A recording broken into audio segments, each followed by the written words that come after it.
ഒരു ദാരുണമായ മറ്റൊരു സംഭവം കൂടി വരികയാണ്. വോട്ട് ചെയ്ത് വീട്ടിലേക്ക് മടങ്ങുന്നതിനിടയിൽ കുഴഞ്ഞു വീണ് ഒരാൾ കൂടി മരിച്ചു. അങ്ങനെ നാലാമത്തെ മരണം. അത് വയോധികനാണ്, പുതുശ്ശേരി കൂമ്പന്റെ വീട്ടിൽ കണ്ടത്. ഒരു പ്രധാനപ്പെട്ട വാർത്തയുള്ളത്, കാസർഗോഡ് UDF വ്യാപകമായി കള്ളവോട്ട് ചെയ്യുന്നതായി LDFന്റെ പാർലമെന്റ് മണ്ഡലം committee convener KP Satheesh Chandran പരാതി നൽകിയിരിക്കുന്നു. ചെർക്കള ഗവൺമെന്റ് ഹയർ സെക്കൻഡറി സ്കൂളിലെ പോളിംഗ് ബൂത്ത് നമ്പർ 113, 114, 115, ചെങ്കളയിലെ ബൂത്ത് നമ്പർ 106, 107 തുടങ്ങിയ ബൂത്തുകളിൽ വ്യാപകമായി മുസ്ലിം ലീഗ് പ്രവർത്തകർ കള്ളവോട്ട് ചെയ്യുന്നു എന്നുള്ളതാണ് LDFന്റെ പരാതി. KP സതീഷ് ചന്ദ്രൻ ഇത് സംബന്ധിച്ച് പരാതി നൽകിയിരിക്കുന്നു. അതിന്റെ വിവരങ്ങൾ അല്പസമയത്തിനകം ലഭ്യമാക്കാം. എന്തായാലും ഒരു കള്ളവോട്ട് പരാതി വന്നിരിക്കുന്നത് കാസർഗോഡ് ഭീഷണിപ്പെടുത്തുന്നതായും ആരോപണം വരികയാണ്. ഭരണാധികാരി K ഇമ്പശേഖരനാണ് പരാതി നൽകിയത്. അപ്പോൾ അതുപോലെ തന്നെ നാദാപുരത്ത് വടകര മണ്ഡലത്തിൽപ്പെട്ട നാദാപുരത്തെ 61, 162 പോളിംഗ് സ്റ്റേഷനുകളിലെ പ്രിസൈഡിംഗ് ഓഫീസർമാരെ ഔദ്യോഗിക കൃത്യനിർവഹണത്തിൽ വീഴ്ച വരുത്തിയതിനെ തുടർന്ന് മാറ്റി എന്ന വാർത്തയും വരുന്നു. അങ്ങനെ അവസാന മണിക്കൂറുകളിൽ ചിലയിടത്ത്, പ്രത്യേകിച്ച് വടക്കൻ കേരളത്തിൽ സംഘർഷാത്മകമായ സാഹചര്യം ഉണ്ടാവാറുണ്ട്. അതിൽ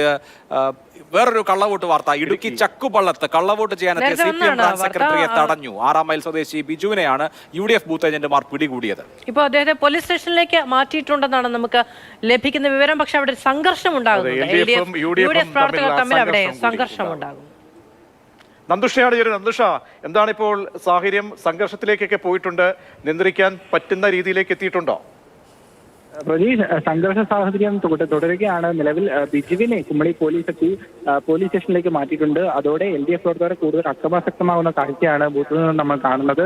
UDF പ്രവർത്തകരെ കയ്യേറ്റം ചെയ്യുന്ന അടക്കമുള്ള കാര്യങ്ങളിലേക്ക് CPMന്റെ നേതൃത്വത്തിലുള്ള സംഘം കടക്കുന്നു. ഇവിടെ വലിയ രീതിയിലുള്ള പോലീസ് സന്നാഹമാണ് ഇപ്പോൾ നിലവിൽ സജ്ജീകരിച്ചിട്ടുള്ളത്.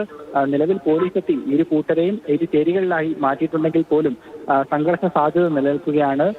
കൂടുതൽ പോലീസ് സംഘം പ്രദേശത്തേക്ക് തിരിച്ചിട്ടുണ്ടെന്നാണ് പ്രതീക്ഷ നമ്മൾ മനസ്സിലാക്കുന്നത്.